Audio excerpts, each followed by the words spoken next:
Hey guys, Eli here, and on today's video I want to let you guys know exactly how I make my money. And let's start now. Guys, if this is your first time here and you guys like to talk about personal finance and mindset, make sure you guys start now by hitting the thumbs up, considering hitting the subscribe button, and also comment something down in the comments below. And also check the description down below for some awesome resources. Now, when it comes to me making money, the reason I want to make this video is so I can give people ideas. I'm going to show you guys all the different ways that I actually make money. I actually made a video letting it be known that I'm no longer in the workforce. I'm actually a stay-at-home dad, but I'm also making money, and I want to show you guys some of the ways that I decided to make money for myself. And maybe you guys can unlock something within your mind where you guys can do the same for you. Now, it doesn't necessarily mean that you have to stop working a job, but you can actually create side income for yourself. And you never know, later on down the line, you may need it. So the first thing I want to go over when it comes to making money is my mindset. What is my mindset behind making the money? My thing is, the number one thing I'm focused on is how much money can I employ, whether it means invest, buy assets that would appreciate in value. You guys know my stance on money. I do believe money over time is going to devalue due to inflation. So I want to make sure I put myself in the best position where I can come out on the other side on top. All right. So when it comes to me making money, my whole mindset is how much money can I deploy to myself? We all heard the saying, it takes money to make money. Now that's 100% true. You need money to make money. So I decided, hey, instead of looking at it as, hey, I need $1 million to make $30,000 or $50,000 or $100,000. I look at it as the smaller terms. Hey, as I'm growing, why don't I make this $1 make a penny for me? Now, viewing it that way, I find it better for me to digest it a little bit, to understand, hey, I'm working towards a goal. So the more money I put in, it's more of a habit where I'm like, okay, cool, I gotta invest the money. Of course, I always say do your own research. Don't just blindly invest and just put your money in places. I mean, I know friends that got lucky, and I know a lot of friends that lost money doing it that way. I'll say definitely find something that you want to invest in and do your research on it. Now, that's my mindset as far as the money. Now, the next thing I want to talk about is how do I divide my money? Now, from the 1st to 15 on each and every month, I actually take 90% of the money that I made, well, the money that we as a family make, and we actually pay bills and it takes care of our lifestyle.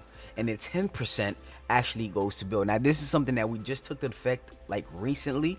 So we decided to do it that way. We actually budget all our bills and realize how much it takes. And we realize that, hey, we can actually make that between half of the month. So by the 15th of every month, we have all the bills laid out and paid off for already. Now, after all that, and that's including lifestyle dates and all extra stuff like that. So that's 90% as far as lifestyles and bills, and 10% we take all that 10% and we just invest it. Now, from the 15th all the way to the end of the month, we actually reverse it where we take 90% and then we invest, and at the same time 10% we put it into our lifestyle, and that lifestyle includes savings, bills, extra stuff like that. Okay, so from the 1st to 15 we focus on the bills and lifestyle, and then 10% goes to investing, while after the 15th to the end of the month 90% goes into investing. And investing means whether it be stocks, whether it be buying assets such as gold and silver, or whether it be as far as our business, because we have to invest in our business too. Even if I buy a book for me to read, I'm investing in myself. That's called that comes from that. Okay, so now the first thing I actually like to do is I actually sell stuff on different platforms. This is the way I actually make my money.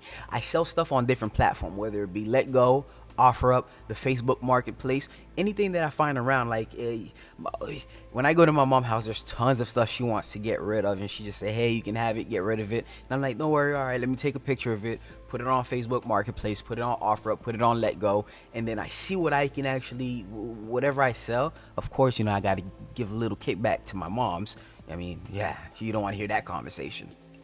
But at the same time, after that, we take that and then we make money, and we do the system we told you before as far as the 10% and 90%. So we take all the money that way. Now this one, I'm going in the list of from what I make the least money on to what I make the most money on. Okay, so bear with me here. So the next source of income that I actually create is dividend income. Stocks that I do my research on, I do my full research on, and they kick back a dividends, whether it be on my retirement account or my multi-platforms that I like to trade stocks on. Okay, so of course, dividends, you just buy a stock, and for holding the stock, they pay you a little bit of dividends. Now, some like this one, I actually had to start off small, but each and every month, I'm actually letting that build up. I'll either buy more of the shares if I see it is at a good price, or I'll take the dividends and reinvest it so I can put more within that, so I can grow the dividends. But I do know each and every year I have been growing the dividends account, and I like to look at it as, hey, how much do a company pay throughout for the whole entire year? So let's say a company pays $1 for a whole entire stock each and every year. If I own 30 of that stock, that's an additional $30 that I made for a whole year. If I own 30,000 shares of that stock, that's $30,000 worth that I'll be making for a whole year. Now, of course, I'm not claiming to say, hey, I own 30,000 shares of anything, but that's the way I like to break it down in my mind for me to understand it. All right.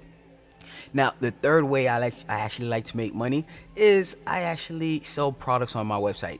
You guys see somewhere around here, I think it's right here or right here. It's not in front of me. I haven't edited it yet, but I have my website there, and people go on there, and I actually sell silver, sterling silver. I'm planning on putting silver coins on there. Of course, you guys know I am a real fan of precious metals, so I like to sell items there. Okay, so people go on there, and I either promote the product, and then people go on there if they want to support the channel, or if they want to help a brother out. They actually go on there and they buy something, and of course a percentage of the profit goes to me. Now, the fourth way I actually like to make money is through affiliate marketing. You guys know I have links down in the description below, and the links to Amazon and things like that. But it's not just that. It's not just Amazon. Yeah, you can go buy stuff on Amazon, and then of course through affiliate partnering, I would get a little bit of kickback from that as well. But it's not just that. I'm talking about everything that would actually give me something for providing traffic for them, like the stock market app Robinhood, the stock market app, what is it called again? M1 Finance, and of course Webull. Webull's offering anyone 3 to 4 free apps for them just signing up and actually paying $100 on their platform, and they're also providing stocks to me. Right, so I went on there, I got it for free. I got 3 free stocks, cashed it out, and I put my wife on there. She got her 3 free stocks, so I got some free stocks as well. I got my friends, I got my mom, I got everybody, and I also have the link down in the description below for anybody else. They can do the same thing. Now, some people may be looking at it like, oh yeah, what they're gonna give you, $5, $3. No, I actually got $20 in free stocks. All right, and that's just me myself. That's not including everything. Now, if I tell you this, maybe some of you guys won't believe me, but just this year alone, I made about I'll say I want to anywhere around the ballpark of $700 as far as just getting free stocks from Robinhood, Weebulls, and stuff like that. And it's not just from all YouTube. I know I put the links down for everybody to take advantage of it, but they normally see it as, oh, it's so small. It's like, I mean, ask your boss to give you a $700 raise for the whole entire year. I mean, come on. The money adds up. It all adds up. That's how I see it. Hey, if I could get $1 here, and let's say if I had 1,000 places where I'm making $1 from, that's $1,000, right? So that's the mentality I have when it comes to doing stuff like this. So I go to my friends, and it's like a network of people, parents, moms, and I'm like, hey, check this out. Go get this app. And we did the same thing with Cash App. We did the same thing with the Robinhood app. We did the same thing. We're doing the same thing with Webull right now, and all that extra stuff. So it's just taking advantage of doing stuff. Like even my best friend, he owns a printing store where he prints shirts, he prints flyers, and he does that. I get him traffic, and of course he gives me a little percentage of that. So like I said, it may not be big, but how do you make $1 million? By having $1 million $1 bills. Right? Of course, you don't have $1 million $1 bills. You fill up wherever room you're in. But at the same time, if you keep it like that, if you think about it, how do you eat an elephant one bite at a time? And of course, it's gonna all add up. So that's the way I like to look at it. Now, the next way I actually make money for me, myself, and my family is through network marketing. All right. Now I know some people might say, "Oh, Eli, you're part of a pyramid scheme. Oh, I knew it. You're a pyramid schemer, and you're trying to get people in." No, I don't actually do it no more. But from a time, from 10 years ago, I was in network marketing and I was recruiting people, and I have enough on my team right now that's still going, that's still active. Even though I'm not active, I still have people working the group, and they're still recruiting people. And I have, like, I would like to say maybe around 300 to 400 people, and I still get a little bit of kickback. Now, of course, it's not as much as it would have been if I was active.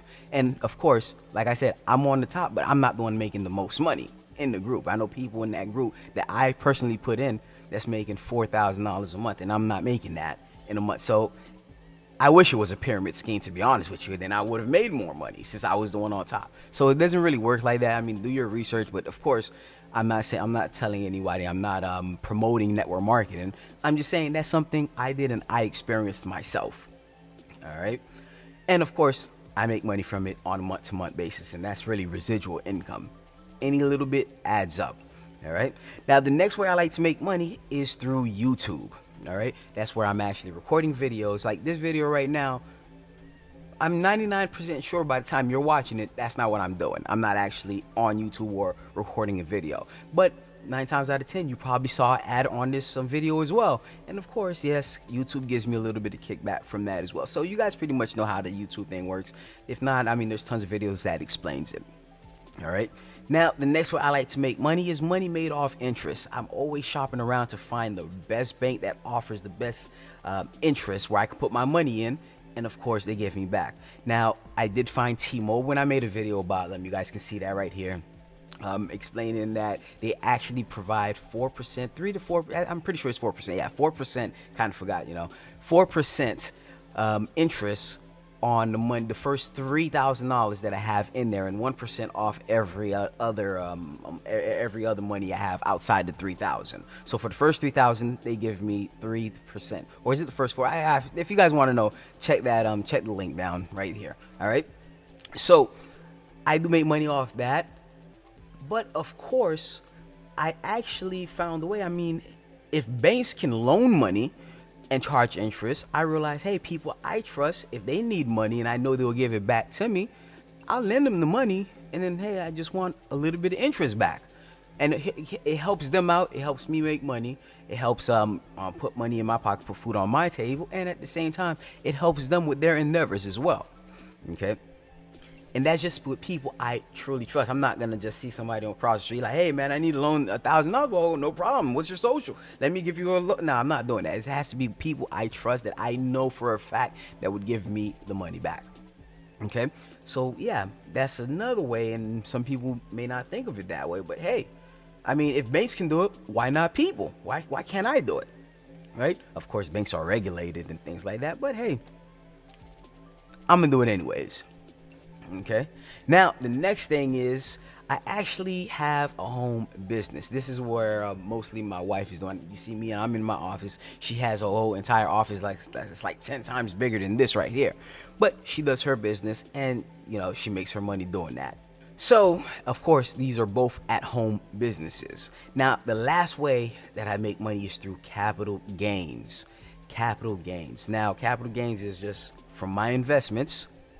I have my investments, and I do educated research. I also, whether it be precious metals, whether it be stocks and other stuff like that, we make capital gains from it. Now, of course, I know what you guys may be saying, Eli, you can lose money. That's not really a guaranteed form of making money. But if you do the research correct, and of course, if you really think about it, over the past 30 years of the stock market, over the past 30 years of the majority of assets, they've been going up. Whether you look at real estate, whether you look at stocks, whether you look at precious metals, they always been going up, right? Of course, they have their down days, but ultimately they're going up. So my motto is, I'm not trying to time the market. I'm trying to put time in the market. Okay, that's my motto when it comes to the stock market. And I realized something as well. There are always, for me, from what I've seen so far, there are more green days than there are red days. Okay, the stock market on days are mostly up than they are down. All right, you may have a bad month, you may have a bad 2 months, you may have a bad year, but to be honest with you, ultimately, if you're in there for the long term, ultimately it goes up. Okay, but that's pretty much the ways that I like to create my income. Well, me and my family, me and my wife, we like to create our income. I want to know, comment down below what you guys think. Do you guys do some of this, or did I just showed you guys something, or maybe I unlocked a hidden place in your mind where you're like, oh yeah, man, that's smart. And to be honest with you, like I said, I'm always looking for opportunities. I'm always looking for opportunities to make money. Like even me right now, I made sure I have an emergency fund. I have emergency cash just in case for side emergencies. Well, so nothing can like just physically throw me back. All right. But hey, even if I find a penny on the floor, it's something. Why? Because hey, I don't have to pay tax on that penny, and I always just normally just take it and I just go to a coin shop and I buy assets with it, as far as like silver and things like that. Like I do own a lot of silver. Well, perspective, in my knowledge, to me, it's a lot. To some of you guys, it may not be a lot, but the way I like to look at it is 10% of the silver that I currently do own is from money that I found on the floor. And I'll say 10% of that money I found on the floor would change. And I even had a video on the channel like 2 years ago where I went to a junkyard and I actually went through all the cars looking for change. But that's just my thoughts. You guys don't have to do that. I'm just saying I'm an opportunity finder. If I see opportunity, I'm gonna have to take it. All right, it all adds up. But that's pretty much all I have to say. Guys, comment some of your thoughts down below and have a beautiful day. Oh, that's why